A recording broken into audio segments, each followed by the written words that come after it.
ያው ታጣግቶላ ታው ምስጋናው ብዙም አትቅረብ። እግሩን ብትነካውም እንጨቱ ነው የሚመስለው፣ ሰው የነካው አይመስለውም።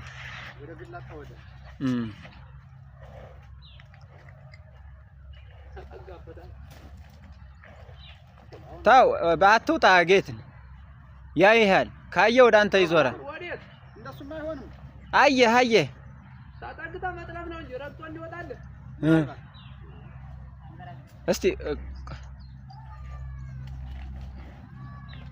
ወደ ኋላ ጭራሽ አይልም እኮ በለው። አሁንም ትንሽ ገመዷ ላይ እንዲገባ ትንሽ ቆይ ጌች። አረ የፊት እግሩን ከገባ ይግባ። ከገባ ማንኛውም ቢሆን ዝም ብለህ ሰረው። ገብቷል። አዎ አጥብቅ። አሁን አትላስ ግቢ ያዝ